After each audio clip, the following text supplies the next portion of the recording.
Masters, பிதாமக Brahmarshi பத்ரிஜிக்கும் Mahavatar Babaji அவர்களுக்கும் முதல்ல என்னோட வணக்கத்தை தெரிவிச்சுக்கிறேன். மாஸ்டர்ஸ், இன்னைக்கு கொடுத்துருக்க டாபிக் வெஜிடேரியனிசம். அதாவது ஆன்மீகத்தை பொறுத்த வரைக்கும் எல்லா டாபிக்குமே கனெக்டடு தான். அதாவது ஒரு டாபிக் வந்து விடலாம் அப்படின்னு சொல்ல முடியாது மாஸ்டர்ஸ். ஏன்னா எல்லா டாபிக்கும் ஆன்மா சம்பந்தப்பட்டது. இதுல ஆன்மா வந்து இந்த எல்லா டாபிக்லயும் இந்த எல்லா வித சம்பந்தப்பட்டதும் இருக்கும்போதுதான் ஆன்மா தன்னோட நிலையில இருக்குன்னு அர்த்தம். ஃபர்ஸ்ட் ஆஃப் ஆல் வந்து ஏன் ஆன்மா ஆன்மா அப்படின்னு சொல்லணும்னா, எல்லாருக்குமே தெரியும். நீ யார் அப்படின்னு கேட்டா எல்லாரும் என்ன சொல்லுவாங்க?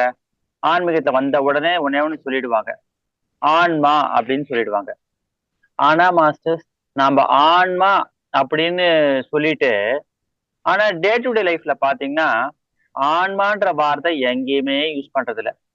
நீங்க காலையில ஆரம்பிச்சு ராத்திரி வரைக்கும் பாருங்க, பிரஷ் பண்ணோம், காபி சாப்பிட்டோம், அதுக்கப்புறம் டிஃபன் சாப்பிட்டோம், அதுக்கப்புறம் அது ஆபீஸ் போகணும், இல்ல ஸ்கூலுக்கு போகணும், காலேஜுக்கு போகணும், அதுக்கப்புறம் பாத்தீங்கன்னா திருப்பி திருப்பி ஆபீஸ்ல போனா அக்கௌண்ட்ஸ், கேஷ், அப்படி இல்லைன்னா அதை மீறி என்ன பண்ணுவோம், இது பூஜை பண்ணோம், கோயிலுக்கு போனோம், அதுக்கப்புறம் என்ன பண்ணோம், வீட்டுல இருக்கவங்களுக்கு எல்லாம் ஹெல்ப் பண்ணோம், அப்புறம் வீட்டு வேலையை பார்த்தோம், திருப்பி வந்து என்ன சம்டைம்ஸ் ஆபீஸ் போறவங்க தான் சாயந்தரம் வருவாங்க, வந்துட்டு வீட்டு வேலையை பார்ப்பாங்க.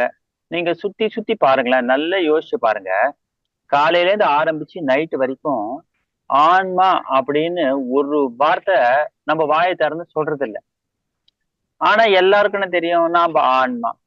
ஆக்சுவலி இந்த ஆன்மா தான் இந்த உடம்பை எடுத்து மனுஷ உடம்பை எடுத்துன்னு வந்திருக்கே தவிர, மனுஷ உடம்புக்குள்ள ஆன்மா இருக்கு அப்படின்னு நம்ம மாத்தி பண்ணிக்கிறோம். உடம்ப கேர் எடுத்துட்டா ஆன்மாக்கு கேர் எடுத்துட்ட மாதிரி. அப்படி கிடையாது. ஆன்மாக்காக தான் இந்த உடம்பே தவிர இந்த உடம்புக்காக ஆன்மா கிடையாது. ஆக்சுவலி முக்கியம், உடம்பு முக்கியம் தான். ஆனா இந்த உடம்பை ஏன் கொடுத்துருக்காங்கன்னா ஆன்மாக்கு வேணும்னு கொடுத்துருக்காங்க. ஏன் அந்த ஆன்மா கொடுத்துருக்காங்க அப்படின்னு பாத்தீங்கன்னா, அந்த ஆன்மா வந்து ஆக்சுவலி அந்த ஆன்மாக்கு ஒரு சில குணங்கள் உண்டு. என்னன்னா கருணை, அன்பு, பொறுமை, பவர், சக்தி, ஞானம், இதெல்லாமே உண்டு. ஆனா அத வந்து அந்த ஆன்மாக்கு என்ன ஆசை அப்படின்னா, இந்த பிசிக்கல் பாடியில இருந்து அத அனுபவ பெறணும் அப்படின்றது மட்டும்தான் ஆன்மாக்கு ஆசை. ஏன்னா ஆன்மா வந்து இதெல்லாம் குணங்கள் இருந்தாலும், இப்ப ஒருத்தருக்கு பொறுமை இருக்கு அப்படின்னா, அந்த பொறுமை இருக்குன்றது எப்படி இது பண்ண முடியும்? ஆன்மால இருக்கு. ஆனா அது எப்படி வெளிப்படும் அப்படின்னா, அப்ப அவர் பல சூழ்நிலைகளை வந்து அண்டர்கோ பண்ணும் பொழுதுதான் அதுல வந்து அவரை ஹேண்டில் பண்ற விதத்தை வச்சுதான் அவரோட பொறுமை வெளிப்படும். அந்த பொறுமை வெளிப்படுதுன்னா வேற எதுவும் இல்ல, ஆன்மாவோட குணம் வெளிப்படுதுன்னு அர்த்தம். சோ பேஷன்ஸ் சொன்னா போறாது. பேஷன்ஸ் யாருதுன்னா நம்ம மைண்டோ புத்தியோ கிடையாது, நம்ம ஆன்மா சம்பந்தப்பட்டதுதான் பொறுமை. அப்ப அந்த பொறுமை வரணும் அப்படின்னா அதுக்கு ஃபர்ஸ்ட் பிசிக்கல் பாடி வேணும், இந்த உடல் வேணும். இந்த உடலோட சூழ்நிலை வேணும், பல சூழ்நிலைகளை ஹேண்டில் பண்ணும். ஹேண்டில் பண்ணாலும் அதை வந்து பொறுமையா ஹேண்டில் பண்ணும். அப்போ அந்த பொறுமை வந்து ஆன்மா வந்து தன்னோட பொறுமைய இந்த பிசிக்கல் பாடி மூலியமா வெளிப்படுத்துது. அந்த ஒரு அது அந்த அனுபவத்தை பெறுது அப்படின்னு அர்த்தம். சோ இதுதான் வந்து பர்பஸ். அப்போ அப்படி அதுக்காக தான் இந்த பிசிக்கல் பாடி கொடுத்துருக்காங்க. ஆனா இந்த பிசிக்கல் பாடி கொடுத்துருக்காங்க அப்படின்னா இந்த பாடி மூலியமா தான் ஆன்மா வந்து தன்னோட குணங்களை வெளிப்படுத்துறது. சோ அப்படிப்பட்ட அதாவது இந்த ஆன்மா வந்து ஒரு தெய்வம் மாதிரி அப்படின்னா, இந்த உடம்பு வந்து அதனாலதான் ஒரு கோயில் மாதிரின்னு சொன்னாங்க. கோயிலுக்குள்ள எப்படி தெய்வம் இருக்கோ அந்த மாதிரி இந்த பிசிக்கல் பாடிக்குள்ள ஆன்மாட்ட ஒரு தெய்வீக சக்தி அது இந்த உடம்புக்குள்ள இருக்கு. அப்படின்னா அப்ப இந்த உடம்ப நம்ம எப்படி பாத்துக்கணும்ன்றது ரொம்ப ரொம்ப ரொம்ப முக்கியம் மாஸ்டர்ஸ். ஏன்னா இந்த உடம்புல நம்ம எப்படி ஒரு கோயில் எப்படி மெயின்டைன் பண்ணா அங்க வந்து முக்கியமோ, சாமி இருந்தா கூட என்ன பண்றோம், கோயிலுக்கு வந்து விளக்கேத்துறது, கோயிலுக்கு வந்து கும்பாபிஷேகம் பண்றது, கோயிலை சுத்தமா வைக்கிறது, இதெல்லாம் பண்றோமே. அங்கதான் உள்ளுக்குள்ள கோயிலுக்குள்ளதான் சாமி இருக்கு அப்படின்னா அந்த சாமியே கோயில பாத்துக்கலாம். அந்த சாமி வரம் கொடுக்குது இது கொடுக்குதுன்னு கோயில் போறோம். அப்ப அந்த சாமியே கூட கோயிலை பாத்துக்கலாமே, கோயில் நம்ம எதுக்கு கிளீன் பண்ணணும் அப்படின்னா அப்படி கிடையாது. அப்ப கோயில் எப்படி பாத்துக்கணும்ன்ற ஒரு நெசசிட்டி வருதோ, அதே மாதிரி நாம இந்த ஆன்மா இருக்கிற இந்த உடம்ப நாம பாத்துக்க வேண்டியது நம்ம கடமை. அப்ப இந்த உடம்புக்கு என்ன கொடுக்கணும் கொடுக்க கூடாதுன்னு ரிஷிகள் மகான்கள் எல்லாருமே சொல்லிட்டு போயிருக்கா. இப்ப எல்லா மனுஷாளுக்கும் தெரியும். அப்பேற்பட்ட அந்த உடம்புல இதுதான் கொடுக்கணும் இதுதான் கொடுக்க கூடாதுன்னு இருக்கு. எதனால அப்படின்னா நம்ம சாப்பிடுற சாப்பாடு, நம்ம பாக்குற விஷயங்கள், நாம காதுக்குள்ள போடுற விஷயங்கள், இதெல்லாம் நம்ம மைண்டையும் புத்தியும் வந்து இது பண்ணும், ஒர்க் பண்ணும். அப்ப அந்த மைண்டு புத்திக்கு ஏத்த மாதிரி என்ன பண்ணணும்னா ஆன்மா வந்து தன்னோட நிலையை விட்டு தாண்டி போகும். ஆன்மா தன்னோட நிலையை விட்டு பிளாக் ஆகும். அப்ப ஆன்மா தன்னோட சுயத்துல இருக்க முடியாது. அப்ப எதை கொடுத்தா ஆன்மா தன்னோட சுயத்துல இருக்க முடியும், ஆன்மா தன்னோட பவர்ல இருக்க முடியும்ன்றது தெரிஞ்சுக்கணும். அதுக்கு என்ன வேணும் அப்படின்னா நம்ம என்ன சாப்பிடுறோம், என்ன பாக்குறோம், என்ன கேட்கறோம், இதெல்லாம் சார்ந்ததுதான் ஆன்மாவோட வெளிப்பாடு. அப்ப என்ன பண்ணணும் அப்படின்னா அப்ப வெஜிடேரியனிசம் அப்படின்னு ஏன் கொண்டு வந்தாங்க அப்படின்னா நம்ம சாப்பிடுற சாப்பாடை தான் சொல்லுவாங்க. நம்ம வாய் வழியா என்ன உள்ள போகுதோ அது நம்ம மனசை முடிவு பண்ணும். நம்ம வாயிலேருந்து இது வெளில வருதோ அது மத்தவங்க மனசை முடிவு பண்ணணுவாங்க. அப்ப நம்ம என்ன சாப்பிடுறோமோ அதை வச்சு நம்ம மைண்ட் திங்க் பண்ணுமா. நம்ம வாயிலேருந்து ஒரு வார்த்தைகள் மத்தவ மனசை வந்து யோசிக்க வைக்கும். அப்ப நம்ம வாயில வர வார்த்தைகள் ஹார்டா இருந்தா மத்தவ மனசு புண்படும். நம்ம வாயில வர வார்த்தைகள் அன்பானதா இருந்தா மத்தவ மனசு சந்தோஷப்பட்டு அது வந்து வேற லெவல்ல யோசிக்க ஆரம்பிக்கும். அப்போ வாயில வர வார்த்தைகள் முக்கியம் எப்படியோ அதே மாதிரி வாய்க்குள்ள போற உணவுகள் முக்கியம். அப்ப நம்ம சாப்பிடுற சாப்பாடு பாத்தீங்கன்னா பல விதத்துல இருக்கும். ஒரு சில சாப்பாடு சாப்பிட்டீங்கன்னா சோம்பேறித்தனம் வரும் சாப்பாடுல. ஒரு சில சாப்பாடெல்லாம் சாப்பிட்டா கோபம் முன்கோபம் வரும். ஒரு சில சாப்பாடு சாப்பிட்டா எனர்ஜி வரும், நல்ல எண்ணங்கள் வரும், நம்ம யோசிக்கிற விதமே வேற மாதிரி இருக்கும். அதனாலதான் பாத்தீங்கன்னா சாதம்னு சொல்ல மாட்டாங்க, பிரசாதம்னு சொல்லுவாங்க. ஈவன் ஒரு சில பேர்ல சாப்பாடு சர்வ் பண்ணும்போதே பாத்தீங்கன்னா அன்னப்பிரசாதம்னு சொல்லி சர்வ் பண்ணுவாங்க. ஏன்னா சாப்பாடு அந்த ஃபுட்டுக்கு அவ்வளோ பவர் உண்டு. சும்மா இல்ல, நம்ம ஃபுட்டுன்னா சாதாரணமா நினைக்கிறோம், ஃபுட்டுக்கு அவ்வளோ பவர் உண்டு. அப்ப நம்ம ஏன்னா அது வந்து நம்ம அன்னத்தை பிளாக் பண்ணாம இருக்கும் ஃபர்ஸ்ட் ஸ்டெப். இன்னொன்னு ஒரு சில சாப்பாடு பாத்தீங்கன்னா நம்ம ஆன்ம சக்தி அதிகமாகும். நம்ம அந்த மாதிரி சாப்பாடும் இருக்கு. அதனாலதான் பிஎஸ் சிஸ்டம்ல பாத்தீங்கன்னா ஒரு ஊர்ல பத்ரிஜி வந்து என்ன பண்ணாரா, லாரி டிரைவர்ஸ்க்கு எல்லாம் கூட நம்ம இதை வந்து பிரமிட் சொசைட்டில சாப்பாடை வந்து சாப்பிட்டு போட்டோம் அப்படின்னா பத்ரிஜி அவங்களாம் சாப்பிட்டா என்ன யூஸ் அப்படின்னா இந்த சாப்பாடை சாப்பிட்றதுனால அவங்க தியானத்துக்கு வரட்டும் அப்படின்னு சொல்லியிருக்காரு. அப்போ அது வெறும் சாதம் இல்லை, அது ஒரு பிரசாதம். அப்ப அந்த மாதிரி ஒரு பிரசாதத்துல ஒரு அசைவத்தை கலந்தோம் அப்படின்னா கிருஷ்ணர் வந்து பகவத்கீதையை சொல்றாரு.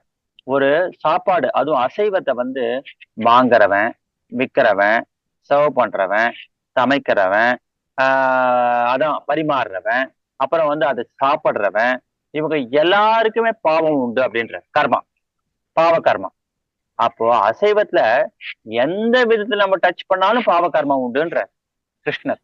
அப்போ அசைவத்தை எந்த அளவு நிலையில வச்சிருக்காரு பாருங்க, எந்த அளவு லோல வச்சிருக்காரு பாருங்க இல்லையா. வெறும் சாப்பிட்டாரு, நான் சாப்பிடலையே பரிமாறுதானே பரிமாறுங்க. இல்ல நான் பரிமாறல, வெறும் சமைக்கிறதும் சரி சமைங்க, இல்ல நான் வெறும் வாங்கி கொடுக்கறதும் சரி. இத நம்ம சொல்லல, யாரு சொன்னார், கிருஷ்ண பரமாத்மா சொல்றாரு. வாங்குறவன், விற்கிறவன், சமைக்கிறவன், பரிமாறுறவன், சாப்பிடுறவன் எல்லாருக்கும் அந்த பாவ கர்மா உண்டுன்ற. சோ அது ஒரு பாவ கர்மா, அது வெறும் ஃபுட்டு கிடையாது, பாவ கர்மா. அப்போ என்ன ஆகும், பாவ கர்மானா என்ன ஆகும், ஹெல்த் ப்ராப்ளம் வரும். ஹெல்த் ப்ராப்ளம் வந்தா என்ன ஆகும், ஆட்டோமேட்டிக்கா நம்ம உடம்புக்கு வாய்ஸ் பூரா மாத்திரை போடுறதும் இன்ஜெக்ஷன் போடுறதும் அதை பார்த்துக்கிறதும் இப்படிதான் இருக்குமே தவிர அங்க ஆன்மான்ற வார்த்தையே இல்லாம போயிடும். திருப்பி என்ன ஆகும், இந்த உடம்பு சரியானா பரவாயில்ல, இந்த உடம்பு சரியானா பரவாயில்ல, இப்படிதான் போயிட்டு இருக்கும். அப்போ இந்த உடம்பு ஹெல்த்தியா இருக்கணும்னா ஃபர்ஸ்ட் என்ன பண்ணும், நல்ல ஃபுட்டை கொடுக்கணும், அதாவது சைவ உணவு கொடுக்கணும் ஒண்ணு. சோ இதுக்கு வெஜிடேரியனிசம் முக்கியம். அப்ப என்ன ஆகும்னா அந்த சைவ உணவை கொடுத்தோம்னா என்ன ஆகும்னா நம்ம ஆன்மா வந்து தான் ஆன்மா அப்படின்னு தான் வந்த பர்பஸை பத்தி யோசிக்கும். இல்லைன்னா என்ன ஆகும், வாழ்க்கை பூரா தான் ஆன்மான்றதை பத்தி விட்டுட்டு உடம்ப பத்தியே தான் கேர் எடுத்துக்கணும். காத்தால என்ன மாத்திரை போடலாம், எதை சாப்பிட்டா உடம்பு நல்லா இருக்கும், எதை சாப்பிட்டா உடம்பு பிரச்சனை பண்ணாம இருக்கும், இப்படியே நாள் பூரா யோசிச்சுட்டு இருக்க வேண்டியதுதான். அப்ப என்ன ஆகும், நம்ம ஆன்மான்றதை பத்தி வாய்ப்பே எல்லாம் போயிடும். அப்ப ஆன்மான்னு யோசிக்கிறதுக்கு என்ன வேணும், உடம்பு நல்லா இருக்கும். அப்ப அதுக்கு என்ன பண்ணும், ஃபர்ஸ்ட் ரைட் ஃபுட்டை கொடுக்கணும். அப்போ அதுக்கு வெஜிடேரியனிசம் வேணும் ஒண்ணு. ரெண்டாவது அது மட்டுமா அப்படின்னா, ஏன் நான்வெஜ்ஜ பாண்டான்னு சொல்றான்னா, எல்லா மகான்களும் ஒரு விஷயத்துல வந்து பொதுவா இருந்தா என்னன்னா, அசைவம் மட்டும் கூடாதுன்ற விஷயத்த. நீங்க மத்த கருத்துக்கள் வேற வேற மாதிரி இருக்கலாம். ஆனா சாப்பாடுன்னு வரும்போது எல்லா மகான்களும் சொன்ன ஒரே விஷயம் என்னன்னா, வெஜிடேரியனிசம், சைவ உணவு அப்படின்னு ஸ்ட்ராங்கா சொன்னேன். ஏன்னா சைவ உணவுன்றது ஒரு அன்பின் வெளிப்பாடு. இப்போ நல்லா யோசிச்சு பாருங்களேன். ஒரு செடியோ ஒரு ஒரு ஒரு செடியில வந்து ஒரு மரத்துலயோ ஒரு மாங்காய் காய்க்கிறது. ஒரு மாமரத்திலேயே மாங்காய் காய்க்கிறது. யாருக்காக காய்க்கிறது? மாமரம் தான் சாப்பிடறதுக்கா? இல்லையே. நாம சாப்பிடறதுக்கு தான் இல்லையா? அதுவே நம்ம பறிக்கலாம், ஆட்டோமேட்டிக்கா விழுவும். அந்த ஸ்டேஜும் இருக்கு. அப்போ அந்த மா மா மா மரம் வந்து ஏன் மாங்காய் கொடுக்குதுன்னா, அது ஒரு அன்பின் வெளிப்பாடு அது. செடிகள்லாம் ஏன் இயற்கை படைச்சிருக்குன்னா, நமக்கு உணவுக்காக படைக்கப்பட்டது அது. ஓகேவா? அது நாம இது பண்ணல. அண்ட் மோரோவர் அந்த செடியை கூட பறிச்சோம்னா, அதுக்கு அந்த வலிகள் இருக்கும். ரொம்ப ரொம்ப ரொம்ப ரொம்ப கம்மியா இருக்கும். இப்ப அசைவத்துக்கும் சைவத்துக்கான வித்தியாசம் பாத்தீங்கன்னா, அசைவம் வந்து ஒரு உயிரை வலிய கொடுத்து எடுக்கக்கூடியது. அதனால அந்த வலியின் காரணமா வரக்கூடியதுதான் அசைவ உணவு. இந்த செடிகள் அதுக்குன்னு எல்லாம் கேட்பாங்க. செடியில மாத்திரம் காய்கறி பறிக்கிறீங்களேன்ட்டு. இந்த வலி பாத்தீங்கன்னா, அது ரொம்ப ரொம்ப ரொம்ப கம்மியான வலி. அது வந்து தாங்கக்கூடியது. அதனால இது எப்படின்னா கிட்டத்தட்ட நகத்தை வெட்டுற மாதிரிதான். நகத்தை மேல இடமா வெட்டினா என்ன இருக்கும்? லைட்டா அந்த வைப்ரேஷனா இருக்குமே தவிர பெரிய வலி இருக்காது. அந்த மாதிரிதான் செடியில வளர்ற காய்களை பறிக்கிற மாதிரி. இன்ஃபேக்ட் பெரியவாள்லாம் பாத்தீங்கன்னா இன்னும் காய்கறி பறிக்கும்போது கூட எல்லாத்தையும் பறிச்சுட்டு இருக்க மாட்டான். அதுகிட்ட ஒரு வாட்டி அப்படி ரிக்வெஸ்ட் பண்ணிட்டு, நான் உன் காய்கறி நான் பறிச்சுக்கிறேன்னு ஒரு இதை கேட்டுட்டு அப்புறம் பறிப்பா. இன்னும் அந்த நிலையிலயும் இருக்கா. சோ அப்படி பறிச்சு வரக்கூடிய காய்கறிகள் அது ஒண்ணு. சோ அது அன்பின் வெளிப்பாடு சைவ உணவு ஒண்ணு. ரெண்டாவது அசைவ உணவு சாப்பிட்டா என்ன பிரச்சனை அப்படின்னா, அசைவ உணவு சாப்பிட்டா ஒண்ணு பாவகர்மம். ரெண்டாவது அசைவம் சாப்பிட சாப்பிட அசைவம்ன்றது என்ன? ஹிம்சையினால வருது. அதாவது ஆன்மீகத்துக்கு ரொம்ப ரொம்ப ரொம்ப ரொம்ப முக்கியம் பாத்தீங்கன்னா அகிம்சை. அகிம்சைனா என்ன? மத்தவாளுக்கும் ஹிம்சை கொடுக்க கூடாது, நமக்கும் ஹிம்சை கொடுக்க கூடாது. அதுதான் ஆன்மீகத்துல ரொம்ப பேசிக். அகிம்சைனா மத்த உயிரினங்களை கொல்றது இல்ல. நமக்கும் சரி மத்தவாளுக்கும் சரி ஹிம்சை கொடுக்காம இருக்கிறது தான் அகிம்சை. ஹிம்சை கொடுக்கறது என்ன? இப்ப அசைவம் சாப்பிடுறோம், மத்த உயிரினங்களை இத அழிக்கிறோம், அது ஹிம்சை. அதை சாப்பிட்டு நம்ம ஆன்மாக்கும் ஹிம்சை கொடுக்குறோம். சோ அஹிம்சையில வந்து ஸ்பிரிச்சுவாலிட்டியில என்னன்னா ஒரே ஒரு வார்த்தை சொல்லுவாங்க, லிவ் அண்ட் லெட் லிவ். வாழு, வாழ விடு. அப்ப என்ன பண்ணும்? அப்ப நாமளும் நிம்மதியா இருக்கணும், நம்மள சுத்தி இருக்கிற அனிமல்ஸும் நிம்மதியா இருந்துட்டு போட்டோமே அப்படின்னா, அப்ப அந்த தாத்பரியத்தை தான் வாழு, வாழ விடுன்னு சொல்லியிருக்காங்க. இததான் என்ன சொல்ற? சைவ உணவு அன்பின் வெளிப்பாடு அப்படின்னு சொல்லுவோம். ஏன் அன்பின் வெளிப்பாடு? அன்பா இருக்கிறவா மத்த அனிமல்ஸ சாகடிக்க மாட்டான். மத்த அனிமல்ஸ சாகடிச்சு பரவாயில்ல சாப்பிடுறோம் அப்படின்னா, இந்த ஒரு நாக்கு ருசிக்காக ஒரு அனிமலை சாகடிக்கிறோம் அப்படின்னா, அப்ப நம்ம நிலை எந்த நிலையில இருக்கும்? ஆக்சுவலா அது நம்ம நிலை கிடையாது. அது மைண்ட் புத்திக்கு தான் அந்த மாதிரிதான் தோணும். ஆன்மாவை பொறுத்த வரைக்கும் மத்தவங்களை சாகடிக்கிறது கிடையவே கிடையாது. அது ஆன்மாக்கு தெரிஞ்சதெல்லாம் அன்பா இருக்கணும், பொறுமையா இருக்கணும், கருணையோட இருக்கணும். இதுதான் ஆன்மாக்கு தெரியும். அப்போ நம்ம ஆன்ம நிலையில இருக்கணும் அப்படின்னா சைவத்தை சாப்பிடணும். சைவத்தை சாப்பிட்டா அன்பு நிலையில இருக்கும். இது ரெண்டுமே கனெக்டடு. எப்படின்னா அது நம்ம ஆன்ம நிலையில இருந்தோம்னா அன்பும் கருணையும் இருக்கும். அன்பும் கருணையும் இருந்தோம்னா சைவத்துக்கு மாறிடும். சைவமா இருந்தோம்னா அன்பும் கருணையும் அதிகமாகும். சோ இது எல்லாமே கனெக்டட் தான் மாஸ்டர்ஸ். சோ இது பிரிச்சு பாக்குறது இல்லை. இதெல்லாம் ஏன் மாஸ்டர்ஸ்? இதனால்தான் மகான்கள்லாம் பாத்தீங்கன்னா ஒரு வார்த்தை சொல்லிட்டு போயிடுவா. ஆனா அதுல பல அர்த்தங்கள் இருக்கும். நல்லா இப்ப பாருங்க, நம்ம வெறும் அசைவம்ன்றோம். அசைவம்ன்றது வேற எதுவும் இல்ல. நம்ம உள்ளுக்குள்ள இருக்கிற அந்த அன்பும் கருணையும் மிஸ் ஆகும். அண்ட் மோரோ ஒரு அனிமலோட வாழ்க்கையும் குறுக்கிடுறோம். இன்னொன்னு பாத்தீங்கன்னா, அந்த அனிமல்ஸ் ஆகிறதுனால என்ன ஆகும்னா, அந்த கர்ம அந்த வலியை நாம அண்டர்கோ பண்ணணும். நம்ம எதை கொடுத்தோமோ அதை நமக்கு வரும். ஒரு அனிமலை வளர்த்தீங்கன்னா என்ன ஆகும்னா, ஒரு அனிமல் கிங்டமே உங்களை பிளஸ் பண்ணும். ஒரு ஒரு அனிமல்ஸ்க்கு ஃபுட்டு போட போட போட ஒரு காக்காக்கோ, ஒரு குருவிக்கோ, ஒரு பூனைக்கோ எல்லாத்துக்கும் நீங்க ஃபுட்டு போட போட அனிமல் கிங்டம் பிளஸ் பண்ணும். ஒரு அனிமலை வெட்ட வெட்ட வெட்ட என்ன ஆகும்? அனிமல் கிங்டம் இது பண்ணும், ரொம்ப சஃபர் ஆகும். அந்த சஃபரிங்ஸ் எங்க போகும்? வேற எங்கேயும் போகாது. அது நமக்கு தான் வரும். நாம எதை கொடுக்குறோமோ அதுதான் நமக்கு. அப்போ ஒரு நான்வெஜ் சாப்பிட்றோம் அப்படின்னா அது வெறும் சாப்பாடா நினைக்கிறோம். கிடையாது, பாவ கர்மா. மாஸ்டர்ஸ் ஏற்கனவே போறோம். நம்ம எவ்வளோ பாவங்கள் பண்ணி இப்போ வந்து இந்த இதுக்கு வந்திருக்கோம். வந்தாலும் நமக்கு வந்து இந்த தியானம் பண்றோம், நல்ல விஷயங்களை கேட்கறோம். கேட்டாலும் நம்ம வாழ்க்கையில வந்து ஒரு சில நேரத்துல பல மாற்றங்கள் வரமாட்டேங்குது. நிம்மதி இல்ல. ஏன்? ஏன்னா ஒண்ணே ஒண்ணு, ஏற்கனவே எவ்வளவோ பாவம் பண்ணியாச்சு. இப்பதான் இந்த ஆன்மீக வழிக்கு வந்திருக்கோம். திருப்பியும் இந்த இந்த இதுல வந்து ஒரு சில விஷயங்கள்லாம் பண்ணியிருந்தோம்னா அப்புறம் என்னதான் பண்றது? அப்போ ஃபர்ஸ்ட் என்ன பண்ணுங்க? உங்க ஆன்மாக்கு, உங்க வாழ்க்கைக்கு நீங்க நல்லது பண்ணணும்னு நினைச்சீங்கன்னா ஃபர்ஸ்ட் வெஜிடேரியனிசம் புடிச்சுக்கோங்க. ஒண்ணு. ரெண்டாவது, இந்த வெஜிடேரியனிசம் பத்தி நீங்க பேச ஆரம்பிச்சீங்கன்னா அந்த அனிமல் கிங்டம் பிளஸ் பண்ணும். நம்ம வாழ்க்கையில ரொம்ப ரொம்ப ரொம்ப முக்கியமானது என்னன்னா, நமக்கு எந்த அளவுக்கு பிளெஸ்ஸிங்ஸ் வருதுன்றதுதான். அண்ட் எல்லாமே பிளெஸ்ஸிங்ஸ் மூலியமா வர ஆரம்பிச்சாலே ஆன்மீகமா நம்ம ரொம்ப முன்னேறுவோம். இந்த பாவ கர்மா ஓரளவுக்கு நம்ம எவ்வளவோ பாவங்கள் பண்ணிருப்போம், நமக்கு தெரியாது. அந்த பாவ கர்மால இருந்து விடுபடுறதோ, இந்த சம்சார சாகரத்தையும் விடுபடணும் அப்படின்னா அந்த பிளெஸிங்ஸ் தேவை. அந்த பிளெஸிங்ஸ் தேவை அப்படின்னா என்ன பண்ணணும்னா, நாம சம்பாதிக்கிற விதம் ஒரு பிளெஸிங்ஸ்னால வரணும். நம்ம சாப்பிடுற சாப்பாடு ஒரு பிளெஸிங்ஸ்னால வரணும்.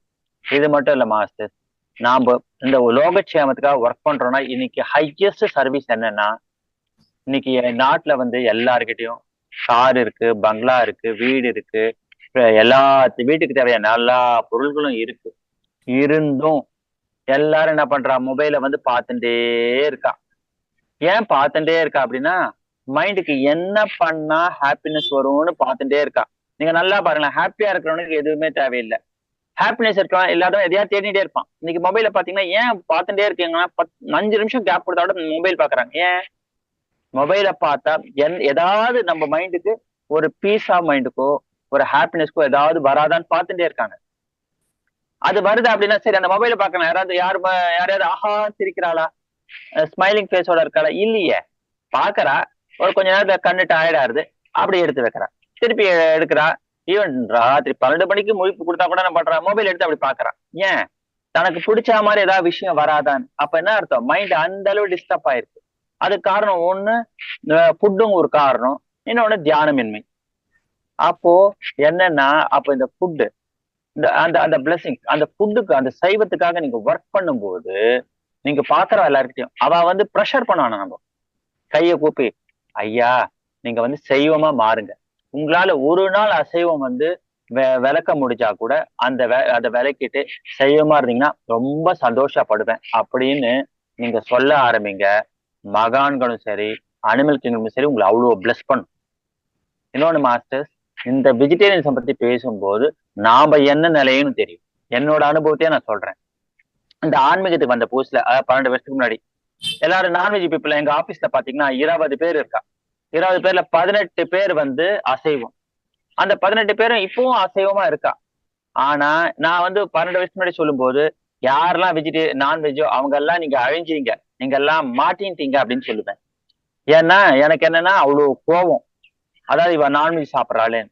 அதுக்கப்புறம் கொஞ்சம் கொஞ்சமா என்ன ஆச்சு, நான் உடனே ஒன்று சொல்ல ஆரம்பிச்சேன். நீ ஒரு நாள் நீ சைவமா மாறினா கூட எனக்கு ரொம்ப சந்தோஷம் அப்படின்னு சொல்லுவேன். அதுக்கப்புறம் கொஞ்சம் கொஞ்சமா என்னாச்சு, இத்தனைக்கும் எங்க ஆபீஸ்ல பலவிதமான இது ஜாதி மதத்தோட இருக்கா. இருந்தா கூட, வேறு மதத்தவா இருந்தா கூட அவ கூட உடனே சொல்லுவா, சார் நான் இன்னைக்கு உங்க ஐட்டம் கொண்டு வந்திருக்கேன் அப்படின்வா. என்ன அப்படின்னு கேட்டா, வெஜிடேரியன் கொண்டு வந்திருக்கேன் அப்படின்வா. இதுல என்ன அப்படின்னு தெரிஞ்சதுன்னா, அவ எல்லாம் வந்து ரெஸ்பாண்ட் பண்ற விதம் ரொம்ப அன்போட இருந்தது. அவ என்னன்னா ஒரு பழக்கத்தினால அசைவம் சாப்பிட்டுன்னு இருக்கா தவிர ஒரு வெறித்தனமா சாப்பிடல. இன்னொன்னு பாத்தீங்கன்னா, அவ கிட்ட நான் வந்து எப்படி அப்ரோச் பண்றேன்றது மாறி இருக்கு. அப்ப ஃபர்ஸ்ட் நான் வெஜிடேரியன்ஸம் பத்தி பேசும்போது நான் வந்து ஒரு ஈகோல பேசினேன். அதாவது ஒரு கோபத்துல ஒரு ஈகோல பேசினேன். ஃபர்ஸ்ட் நான் வந்து வெஜிடேரியன்ஸம் பத்தி பேசினா கூட நான் ஃபர்ஸ்ட் அன்போட பேசுறேன்னா, நான் சொல்ற விதம் அவங்களுக்குள்ள அந்த மாற்றங்கள் வருதா? ஏன்னா இதே வெஜிடேரியன்ஸம் பேசும்போது கூட சம்டைம்ஸ் என்ன ஆகும், நீ நான்வெஜ் சாப்பிடுற, நீ உருப்பிட மாட்ட, நீ கஷ்டப்படுவ அப்படின்னு சொல்லும் போது என்ன ஆகும்னா, இதுல என்ன ஆறுது, நம்ம சைவத்துக்காக பேசுறோன்ற பேர்ல கோபத்தையும் வெறுப்பையும் காட்டுறோம், அவ மனசை ஹர்ட் பண்றோம். மாஸ்டர்ஸ், இதுவே வந்து நம்ம கரெக்ஷன்ஸ் கூட வெஜிடேரியன் பத்தி பேசும்போது இப்ப என்ன பண்றேன், என்னை சுத்தி நான்வெஜ் பீப்புள் இருந்தா கூட நான் அங்க உட்காந்து வெஜிடேரியன் சாப்பிடுறேன், வெஜிடேரியன் ஃபுட்டு சாப்பிடுறேன். சாப்பிடும்போது என்ன சொல்றேன், அப்பா நீ கொஞ்சம் மாறணும், சந்தோஷம்ப்பா இப்படின்னு சொல்லும்போது அவளும் சார் மாறிடுவேன் சார், சார் இன்னும் கொஞ்ச நாள் டைம் கொடுங்க சார், எங்களுக்கு கொஞ்சம் வயசானா நாங்களும் மாறிடுவோம் சார் அப்படின்றான். சோ ஃபர்ஸ்ட் ஸ்டெப் எனக்கு இது என்ன பண்ணிடுச்சுன்னு அந்த வெஜிடேரியனிசம் பத்தி பேச ஆரம்பிச்சனால எனக்கு அந்த பக்குவத்தை கொடுக்குது. சோ நம்ம வெஜிடேரியனா இருந்தா பத்தாது, நான் வெஜிடேரியன் பீப்புள ஃபர்ஸ்ட் நம்ம அக்செப்ட் பண்ற தன்மைக்கு வரணும். வெஜிடேரியன்ஸை பத்தி பேசணும்னா நாம ஃபர்ஸ்ட் அந்த அக்செப்டன்ஸ்க்கு வரணும். இன்னொன்னு, நம்ம வெஜிடேரியன்ஸா இருப்போன்றதுக்காக ஒரேடியா அந்த ஈகோல போயிடக்கூடாது. நான் வெஜிடேரியன் அப்படின்னு போயிடக்கூடாது. நான் வெஜிடேரியனா இருக்கேன் அப்படின்னு நம்ம வந்து கிரவுண்ட் நிலைக்கு, அந்த பணிவான நிலைக்கு இருக்கணும். ஏன்னா நம்ம வந்து யதார்த்தத்துல உண்மையில இருக்கணும், அந்த யதார்த்தத்துல இருக்கணுமே தவிர நான் வெஜிடேரியன் அப்படின்னா கூடாது. வெஜிடேரியன் அப்படின்ற நிலைக்கு வரணும். மாஸ்டர்ஸ், மகான்கள் கொடுக்குற ஒவ்வொரு விஷயமும் இருக்கு பாருங்க, நாம வந்து அத யதார்த்தமாவும் எடுத்துக்கணும். இன்னொன்னு, நம்ம சத்தியத்துல இருக்கோன்றது முக்கியம் இல்ல, சத்தியத்துல இருந்தாலும் யதார்த்தத்துல இருக்கணும். நான் சத்தியத்துல இருக்கேன் அப்படின்னு ஓவரா இதுல போயிடக்கூடாது, ஈகோ ஸ்டேட்ல போயிடக்கூடாது. சத்தியத்துல இருந்தா யதார்த்தத்துல இருக்கணும், யதார்த்தமா இருந்தா சத்தியத்துல இருப்போம். ஏன்னா சம்டைம்ஸ் ஓவர் எக்ஸைட் ஆனோம்னு வச்சுக்கோங்க, அந்த எக்ஸைட்மெண்ட்ல சத்தியத்தை மிஸ் பண்ணுவோம். சோ இதுவும் முக்கியம். அப்ப என்ன அப்படின்னா, அப்போ அசைவம் பீப்புள ஃபர்ஸ்ட் என்ன பண்ணுங்க, அவளை அன்போட கருணையோட அப்ரோச் பண்ணுங்க. அப்போ என்ன முக்கியம்னா, ஃபர்ஸ்ட் அப்ப அன்போட கருணையா நம்ம அப்ரோச் பண்றோம் அப்படின்னா ஃபர்ஸ்ட் அவா கிட்ட மாற்றம் வருதுன்ற விட நாம அப்பதான் உண்மையிலே வெஜிடேரியனா மாறுறோம். வெஜிடேரியனிசம் அப்படின்னா வெறும் அனிமல்ஸ் மாத்திரம் சாப்பிடுறது இல்ல. நம்ம மனசால ஒருத்தரை இம்சை பண்ண ஆரம்பிச்சா கூட நம்ம நான்வெஜ் தான். அப்ப என்ன பண்ணும், அப்ப அந்த மனசுலயும் அந்த ஹிருதயத்திலயும் அன்பும் கருணையும் வர்றதுதான் வெஜிடேரியனிசம். அப்ப அந்த அன்பும் கருணையும் வர ஆரம்பிச்சா அவங்க வந்து எல்லாரையும் மன்னிக்க ஆரம்பிப்பாங்க. கல்யாணத்தை சொல்லுவாங்க, அருந்ததிய பாரு அப்படின்னு சொல்லுவாங்க. அம்மி மிதித்து அருந்ததி பாருன்னு ஏன் சொல்லுவாங்கன்னா, அந்த அருந்ததி அம்மாவோட மனசு எப்படின்னா இந்த வானத்தை போல மன்னிக்கிற தன்மையா. விஸ்வாமித்திரர் அருந்ததி அம்மாவோட 2 பசங்களும் செத்து போயிடணும்னு சொல்லிட்டு வம்சமே இருக்கக்கூடாதுன்னு சாபம் கொடுத்துருவாரு. ஆனா அதே விஸ்வாமித்திரர் அருந்ததி அம்மாவை திருப்பி வந்து பார்க்கும்போது மன்னிப்பு கேட்க வருவார். அப்ப அவங்க ஒரே ஒரு வார்த்தை சொல்லுவாங்க, நீங்க என்ன சபிச்சீங்களே அப்ப உடனே நான் உங்களை மன்னிச்சுட்டேனே, அன்னைக்கே நான் மன்னிச்சுட்டேனே அப்படின்னுவாங்க. சாபம் கொடுத்த ஒருத்தரை அடுத்த க்ஷணம் மன்னிக்கிறாங்க அப்படின்னா அப்ப எப்பேற்பட்ட நிலை அந்த அருந்ததி அம்மாவோட நிலை. எல்லாரும் அந்த அருந்ததி அம்மாவுக்கு ஒரு நிமிஷம் நமஸ்காரம் சொல்லுவோம். ஏன்னா எப்பேற்பட்ட நிலை. அப்ப அந்த மன்னிக்கிற தன்மை வருது அப்படின்னா அப்ப அவகிட்ட என்ன இருக்கு, அந்த அன்பும் கருணையும் இருந்தாதான் மன்னிக்கிற தன்மை வரும். அப்ப அந்த மன்னிக்கிற தன்மை வந்துருச்சுன்னா யார்கிட்ட போய் சண்டை போடும், எல்லாரும் ஏத்துக்க ஆரம்பிச்சிருவோம். அப்போ நான் வெஜிடேரியன் சாப்பிடறவளா இருந்தாலும் ஏத்துக்க ஆரம்பிச்சிடும். அவளை அன்பும் கருணையோட இங்க கலந்து மன்னிக்கிற தன்மையோட நம்ம அப்ரோச் பண்ணும்போது என்ன ஆகும், கண்டிப்பா நம்ம சொன்னா இந்த உலகமே கேட்கும். ஏன்னா மாஸ்டர் ஏன் தெரியுமா மாஸ்டர், ஏன்னா அப்ப நமக்குள்ளுக்குள்ள அந்த அன்பும் கருணையும் இருக்கு. அப்ப நம்ம அந்த ஆன்ம நிலையில இருக்கோம். அப்ப என்ன ஆகும்னு நம்ம போற இடத்துல அட்லீஸ்ட் நம்ம கிட்ட சண்டை போட மாட்டா. அட்லீஸ்ட் அவளால மாற முடியல அப்ப என்ன பண்ணுவா, சாரி சார் என்னால மாற முடியல அப்படின்னு அவளோட ரெஸ்பான்ஸே வேற மாதிரி இருக்கும். இதே நாமளே ஒரு ஈகோலையும் வெறுப்புலையும் வெஜிடேரியன் பத்தி பேசினோம்னா ஃபர்ஸ்ட் என்ன பண்ணுவா, இந்த ஆளை வந்து இது பண்ணாதான சரியாகும் அப்படின்னு அவளுக்கும் வெறுப்பு வர ஆரம்பிச்சு. ஏன், ஏன்னா என்கிட்ட ஈகோ இருக்கு, என்கிட்ட அன்பையும் கருணையும் இருக்கும் போது அவ என்ன பண்ணுவா, என் எதிர்க்க இருக்கா. நான் வெஜிடேரியன் பத்தி பேசும்போது ஐயா நானும் ஒரு நாள் மாறுறேன் அப்படின்னு அந்த பொறுமை அவகிட்ட தெரியும், அந்த அன்பு தெரியும், நம்மளோட கன்சர்ன், நம்ம அவகிட்ட அந்த கருணையை காட்டுறோன்றது அவ புரிஞ்சுப்பா. அப்போ வெஜிடேரியனிசம் பத்தி பேசுறதோ வெஜிடேரியனிசம் பத்தி நினைக்கிறதுன்றது என்னன்னா, ஃபர்ஸ்ட் நம்ம சாப்பாடுல செய்வம் இருக்கணும், நம்ம எண்ணங்கள்ல ஹிம்சை பண்ணாம அன்பும் கருணையும் வருதுதான் வெஜிடேரியனிசம். அப்ப இதெல்லாம் வர ஆரம்பிச்சா அப்ப வாழற வாழ்க்கை எப்படி இருக்கும் மாஸ்டர், அற்புதமா ஆனந்தமா அந்த மகான்கள் சொன்ன வழியில இருக்கும். அப்போ இந்த வெஜிடேரியனிசம்காக நம்ம திருப்பி ஒர்க் பண்ணதான் நம்ம பல கர்மாக்கள் கழியுன்றதை விட பல கர்மாக்களை ஈஸியா நம்ம கடக்க முடியும். அதுதான் மாஸ்டர் முக்கியமா. சோ இந்த கர்மாக்களை வந்து கடக்கணும் அப்படின்னா வேற ஏன்னா நம்ம என்னென்னலாம் கர்மா பண்ணிருக்கோம் தெரியாது. ஈவன் பல கஷ்டங்களை கடக்கணும்னா அதுக்கு நம்மளுக்கு பல பிளெஸிங்ஸ் தேவை. அதுக்கு ஒரு முக்கியமான பிளெஸிங்ஸ் வேணும்னா அந்த வெஜிடேரியனிசம் பத்தி பேசுங்க.